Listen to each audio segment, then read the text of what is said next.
I'm not telling this story to clear my conscience. I'm telling it because for weeks I thought I was losing my mind. And maybe, after you hear what happened, you'll understand why I still check over my shoulder every time I walk into an office. Nothing about that morning was supposed to be strange. Nothing was supposed to feel wrong. But from the first minute I stepped into the building, something felt slightly off. Not enough to alarm me, just enough to make the air heavier, like the day was holding its breath. I got to work at 8:12 a.m. The lobby was quiet, the kind of quiet you only get before the printers start screaming and the phones start buzzing.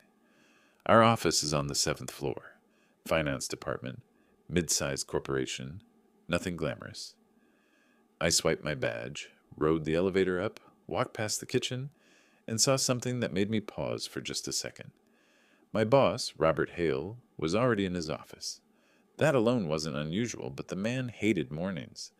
Everyone knew he came in late unless there was a meeting he couldn't avoid. But there he was, sitting at his desk, the blinds half open, a stack of quarterly reports in front of him.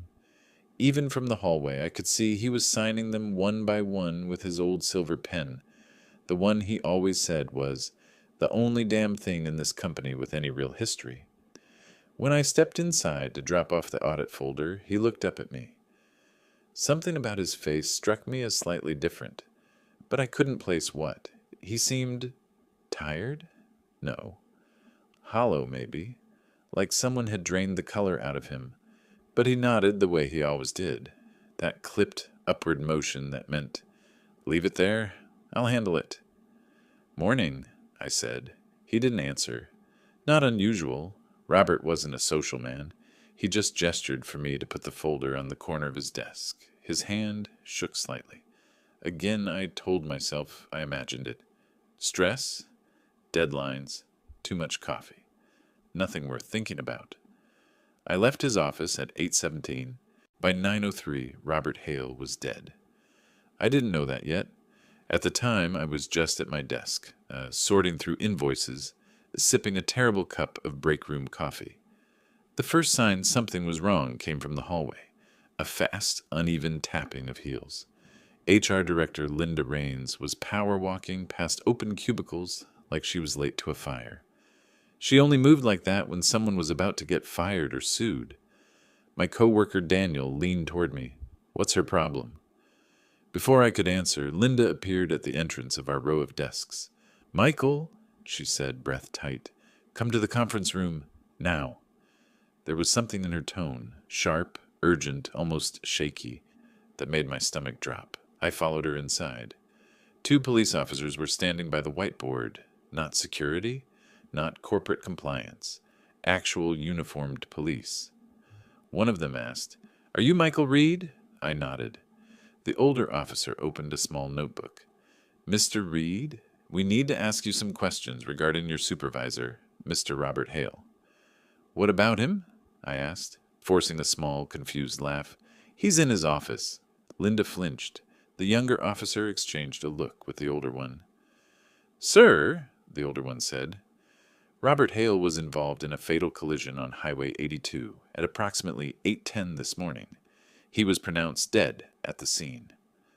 I blinked at him. Words didn't make sense at first, like they were in the wrong order. "No," I said. "That can't be right. I saw him. He was in his office at 8:15. He was signing reports. I talked to him." "You spoke to him?" the younger officer repeated, pen ready. Heat crawled up my neck. "Yes, I put an audit folder on his desk." He looked at me, nodded. He was definitely here. Linda's voice cracked. "Michael, the police have dashcam footage. The accident happened before 8:15. Long before. Robert died instantly." I stared at her, at the officers, at the chairs. None of it aligned with the morning I just lived. "That's impossible," I said quietly. "I saw him. He was sitting at his desk. He signed forms. Ask anyone. Someone else must have seen him." But when Linda checked with our department, not one person had seen Robert that morning, except me. Not one. The officers asked me to repeat everything, every detail. The time I arrived. The time I entered his office. the angle of his chair, what he was wearing, whether I noticed anything unusual, and I kept saying the same thing. He was there. He was alive. I know what I saw. They left after taking my statement, but Linda stayed. She looked pale, almost sick. "Michael," she said quietly, "are you absolutely sure it was him?" I stared at her. Who else would it be? She didn't answer. Instead, she reached for the stack of morning reports she'd been holding since the officers arrived. The top document had a signature at the bottom. Clean, sharp, unmistakable. Our Hale.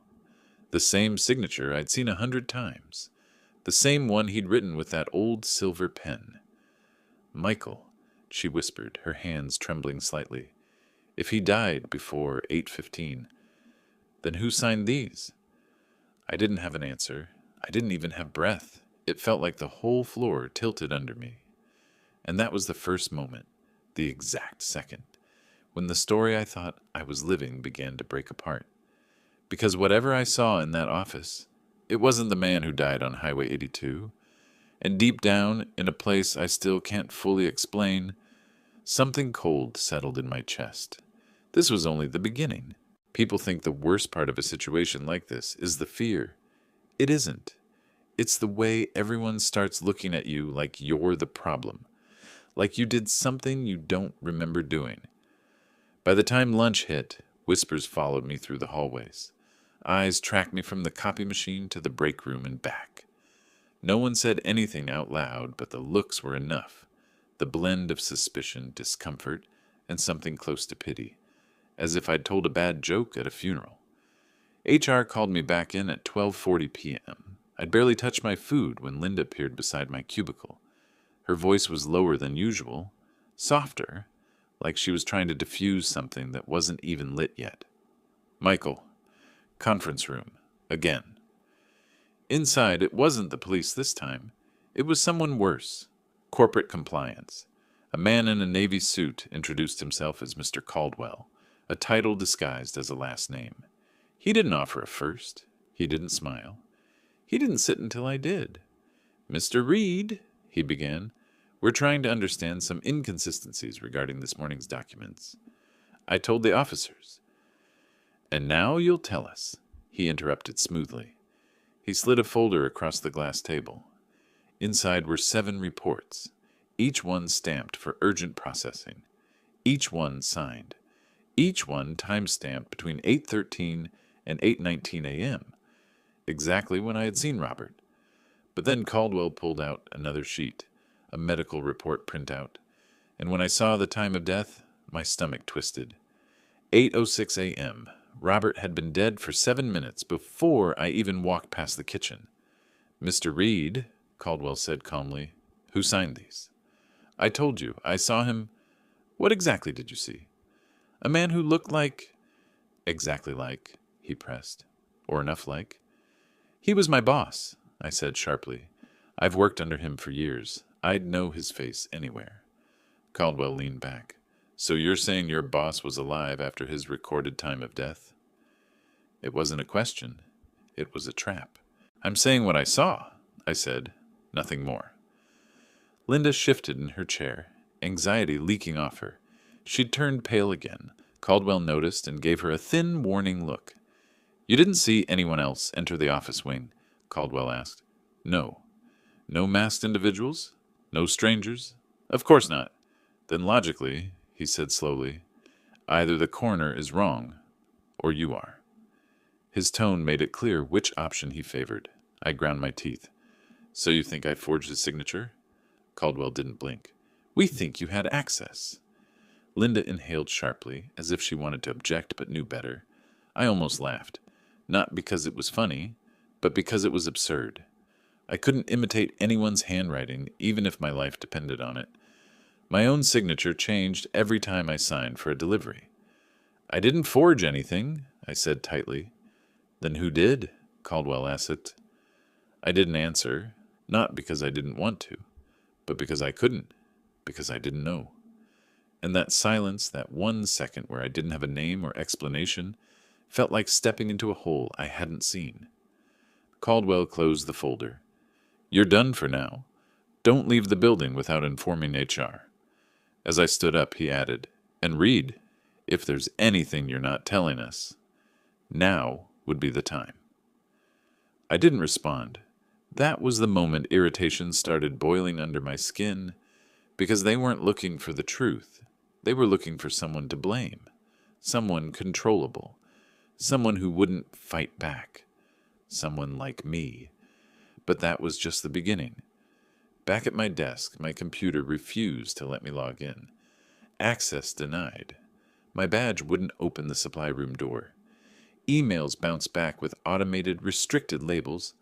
By 2 p.m., the rumors had evolved. Now people weren't just staring, they were avoiding me, stepping away when I entered the elevator, pretending to be on phone calls as I passed. Daniel finally approached me with a look that mixed worry and morbid curiosity. Mike?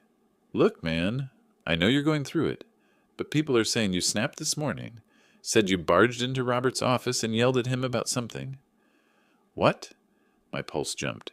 Who said that? He hesitated. Cynthia, from payroll. She said she heard shouting. I stared at him. I didn't shout at anyone. I know, he said quietly, but that's the story everyone's buying. I felt the building closing in on me. Something was rewriting the morning in real time, turning it into a version that made me a villain. At 2:40, I made my first real mistake of the day. I went back to Robert's office. The blinds were still half open. His desk had been cleared, police procedure, but something small and metallic caught my eye under the side table. I crouched and picked it up. His pen, the old silver one. I turned it in my hand. The barrel was still warm, not hot, but not cold either, as if someone had been using it not long ago. And that's when the first crack appeared in the official story. Because if Robert died at 8:06, and if no one else touched this pen after he signed those documents, why was the ink on the tip still fresh? A chill ran through me. Not fear, but the slow burn of injustice. Someone had used his pen. Someone had been in this room. Someone had wanted those documents signed badly enough to impersonate him, rush the process, and vanish before the rest of the office arrived. I was still crouched when I noticed the LED on the corner camera. Tiny red, blinking, but blinking wrong. A pattern I recognized from years of being in that office. It wasn't recording. Someone had switched it to a dummy mode. And then the real shock. A small gap in the timestamp overlay, a half-second flicker, that indicated footage had been scrubbed. Not erased. Replaced. Someone had wanted the camera to show exactly nothing. I stood, heart pounding. Not fear, not confusion, rage. They weren't just setting me up. They were bearing the truth under my name. I didn't know it yet, but that decision, going into his office, would cost someone everything. Because the moment I stepped out into the hallway, holding that pen, I realized something. I was the only person in the building who had actually seen the man who wasn't supposed to exist, and that meant whoever did this now needed me to disappear. If fear is cold, anger is heat. The rest of that day felt like standing in a room where the thermostat kept swinging between the two. Every time I thought I could catch my breath, something else twisted. At 3:10, I got an email from HR. You are placed on temporary administrative leave, effective immediately, pending internal review. No explanation, no meeting, just a few lines that made it sound like I'd done something terrible, and they were being polite about it. 5 minutes later, Linda appeared at my cubicle again, not meeting my eyes this time. Michael, I need your badge. That's it? I asked. No conversation, no due process, just an email and a confiscated piece of plastic. Her jaw clenched. This isn't my call. Whose call is it? She hesitated just long enough for me to see the answer in the silence. Caldwell's, I said. Compliance. She didn't confirm, but she didn't deny it either. I handed her the badge. For a second our fingers touched. Her hand was ice cold. The police cleared me, I said quietly. They said they'd follow up, but they didn't arrest me. You realize what it means when you suspend the only person actually trying to figure out what happened, right? Michael, she whispered. You should get a lawyer. That sentence told me everything.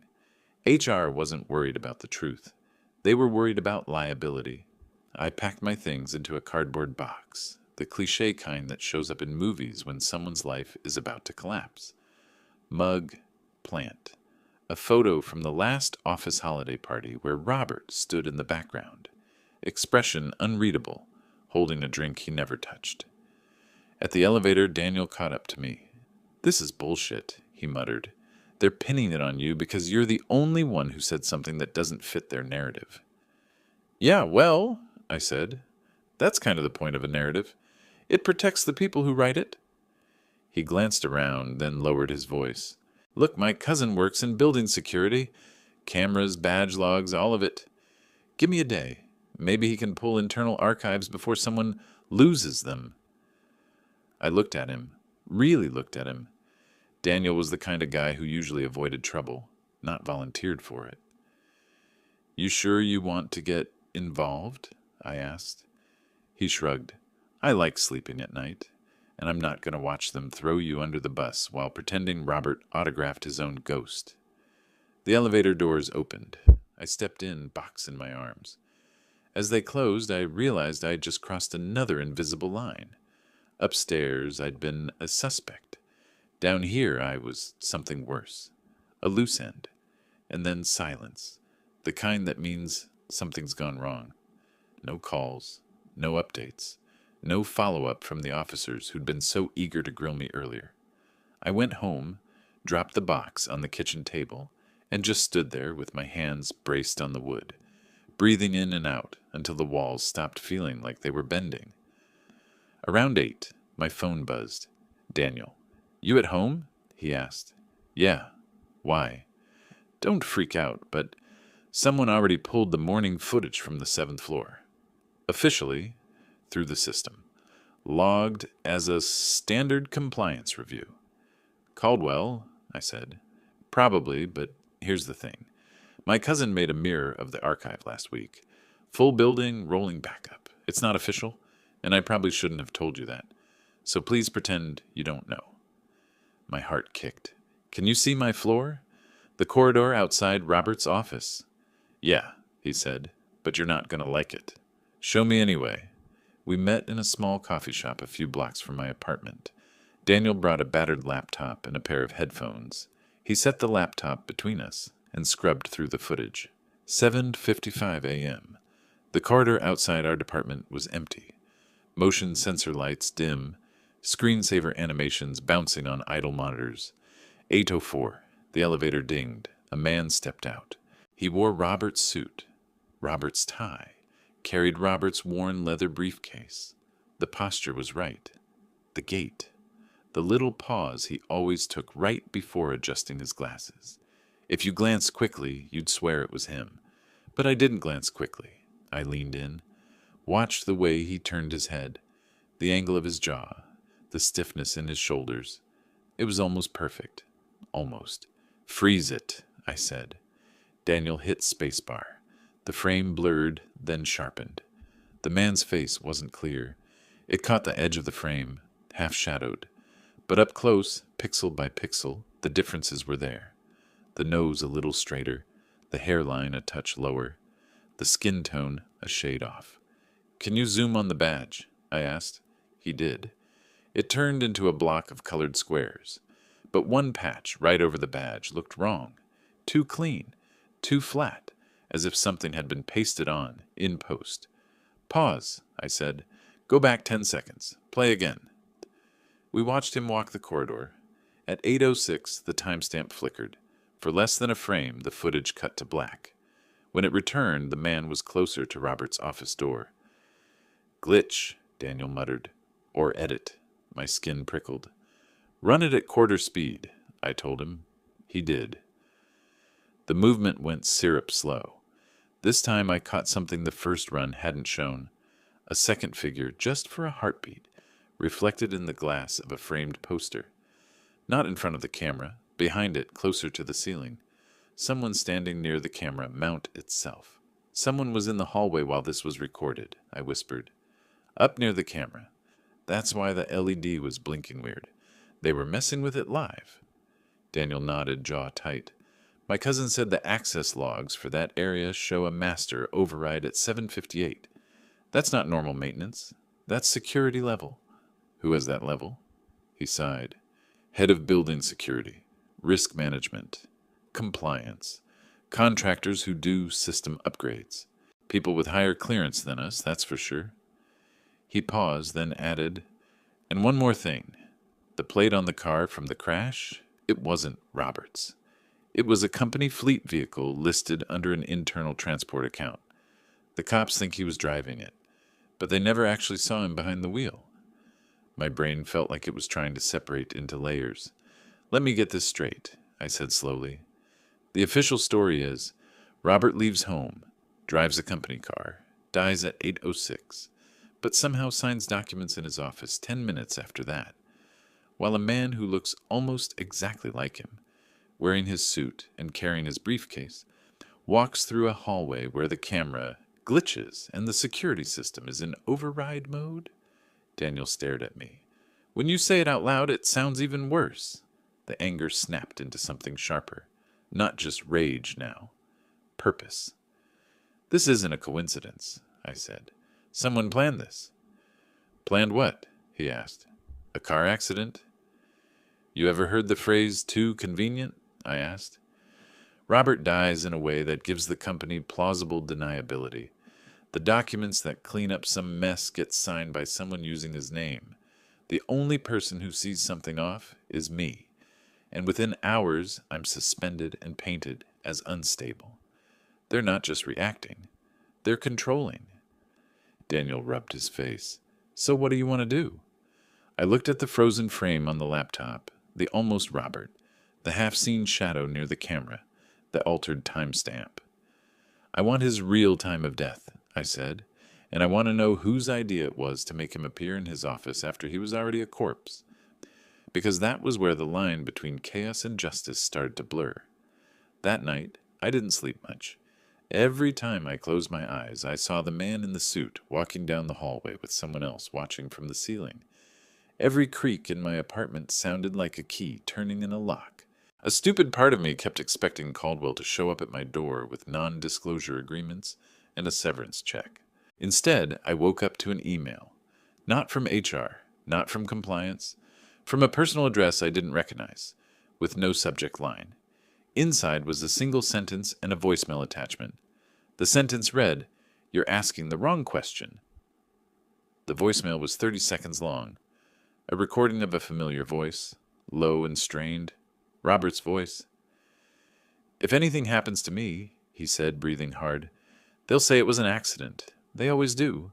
But check the signatures, Mike. They'll be the only part they can't fake."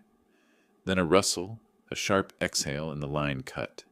I listened to it 3 times before my hands stopped shaking enough to forward it to a separate folder. So he knew. He knew something was coming, and he'd chosen me, of all people, as the one to pick up where he left off. For the first time since that morning, the chaos didn't just feel like something that was happening to me. It felt like a battlefield I'd been dragged onto, but not unarmed. They thought I was just the guy who saw something he shouldn't have. They thought I was gone. I wasn't. There comes a point where fear stops being sharp and starts feeling like background noise. By the time dawn cracked through my blinds, everything inside me had settled into a cold, steady line. Not panic, not anger, direction.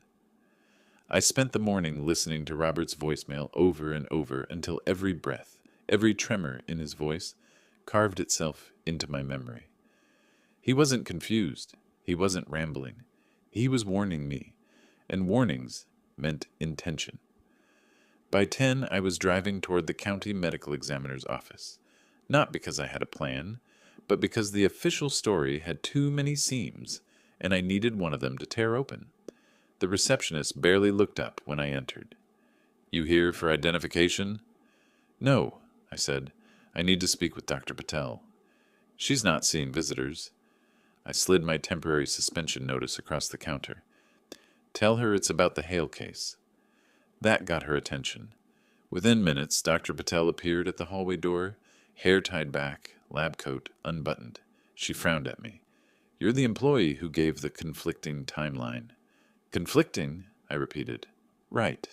She motioned for me to follow.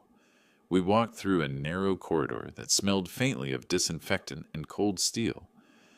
"Mr. Reed," she said, "I can't release confidential details." "Then don't," I said.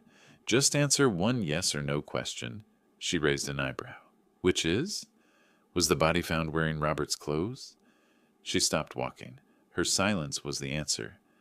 "Doctor," I said quietly, "I'm not looking for trouble, but I need the truth, even if you can't give it to me.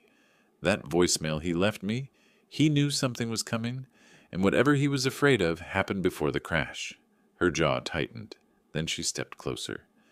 "Hypothetically," she said, "if a body arrived that didn't completely match the initial description, that would raise flags. Hypothetically, if the clothing didn't correspond to personal records, that would raise more. And if there were inconsistencies, bruising patterns, lividity, suggesting the decedent had died earlier than the crash time." "Earlier?" I echoed. She met my eyes. "Much earlier." The hallway felt suddenly smaller. "You need to leave now," she whispered. "If someone altered medical documents, that's not a mistake. That's intent." "Intent to hide what?" I asked. She swallowed. "Murder, or something very close to it." A coldness spread through my chest, but this time it wasn't fear. It was confirmation. I stepped outside into the sunlight, feeling like a different version of myself. The world looked the same, but it wasn't. Not anymore. I didn't go home. I drove straight to Daniel's place. He opened the door with red-rimmed eyes and a laptop tucked under his arm. "I've been digging," he said. "You need to see this." We sat at his kitchen table, cluttered with coffee mugs and crumbs. He pulled up an internal database, the one his cousin had mirrored. "What you're about to see," he said, "isn't supposed to exist." He clicked a file labeled RM Internal Ops 7B Recovery. The video loaded, the hallway outside Robert's office. Only this time there was no glitch, no missing frame, no timestamp flicker. At 7:42 a.m., a man in a gray contractor uniform, logo reading Talon Security Services, entered the restricted area with a rolling cart. On top of the cart, a small toolkit, a blank badge printer, and something that looked like a latex facial prosthetic. My stomach dropped. He was building a face. At 7:48, another man joined him, taller, wearing slacks and a press shirt. His posture was loose, confident, practiced. He sat in a chair just outside the camera angle while the contractor made small adjustments around his jawline, hairline, and ears. I felt bile rise in my throat. By 7:55, the transformation was complete. He didn't look similar to Robert anymore. He looked like Robert. He picked up the old silver pen from the cart, flicked it once, Robert always did that, and nodded to the contractor. Then they walked toward the office suite. "I found the identity behind the badge printer," Daniel said quietly. "The override was issued using a compliance-level MasterCard." "Caldwell," I said. Daniel gave a little nod. "But that's not the worst part." He clicked another file. This one was audio only. A conversation. Short, blunt. Voice 1. "Is the body in place?" Voice 2. "Yes. Car's prepped. Crash route set." Voice 1. "Sign everything, then disappear." Voice 2. "What about the kid?" A pause. Voice 1. "He was supposed to be off today. If he shows up, improvise." My blood ran cold. "Kid," I repeated. "That's me." Daniel rubbed the back of his neck. "It gets worse." He clicked the next file. A spreadsheet. Financial transfers. Large sums. Shell accounts. And a name. Talon Security Services. Corporate Risk Division. They weren't contractors. They were the company's own Black Ops arm. Enforcers. Cleaners. People who handled problems that couldn't go through legal channels.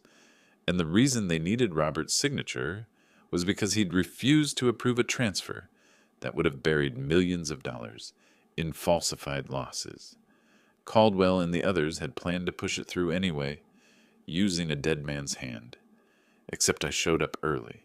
Except I saw what I wasn't supposed to. Except they failed to predict the one thing they needed most. Me. Daniel closed the laptop. We can't keep this. We can't sit on it. We take it to the police. Not yet, I said. They'll bury it before it reaches a judge. So what's the plan? I took a breath. We go to internal affairs first. Police second. Press third. Only if everyone else fails. But we do it all at once. Same day, same hour. No time for Caldwell to intercept. Daniel nodded slowly. This is big. No, I said, standing. This is justice. We didn't wait. We drove straight to the police precinct. Daniel carried the laptop. I carried the voicemail, printed transcripts, and a notarized statement. The moment we said corporate fraud, an officer waved us to the back. The moment we said impersonation and stage death, they called a detective. The moment we played the audio, everything shifted. 3 hours later, Caldwell and 2 compliance officers were in handcuffs. 6 more were detained. 5 private security contractors with Talon were rounded up across the city. Search warrants were issued for corporate servers, storage units, personal residences. By sundown, the local news was buzzing. Alleged corporate conspiracy, forgery and staged crash under investigation, fraud scheme estimated in the tens of millions. I watched it all from my apartment, lights off, phone silent. No celebration, no thrill. Just a long exhale I'd been holding since 8:12 a.m. on that first morning. At 9:40 p.m., Daniel texted me a single line. They're done, man. An hour later, a detective called me. We've cross-checked your timeline. Everything matches. You're cleared. More than cleared. You're the key witness. I thanked him and hung up. Then I sat in the dark, letting the quiet settle into my bones. Not the fearful kind. Not the angry kind. Just quiet. The kind you earn. People think justice feels like triumph, but it doesn't. Not really. It feels like finally being able to sleep without replaying every second of your day to see where reality slipped. A week later, the company filed bankruptcy. A month later, indictments were public. 3 months later, I got an offer to consult for the audit team, helping unravel the mess. I turned it down. I didn't want any more offices, any more signatures, any more mornings where something felt wrong. Instead, I found a small place outside the city, with creaky floors and a window that overlooks a quiet street. I make coffee the long way now. I walk before sunrise. I sleep through the night. Every once in a while, I take out the old silver pen the police returned to me as evidence released, not because I need it, but because it reminds me of the one thing that mattered most. Sometimes the only difference between a lie and the truth is the one person who refuses to let it disappear. They thought I was the weakest link. They thought I'd break. They thought I'd vanish. I didn't. And in the end, they were the ones who disappeared. One arrest report at a time. The rest is quiet, the kind I earned.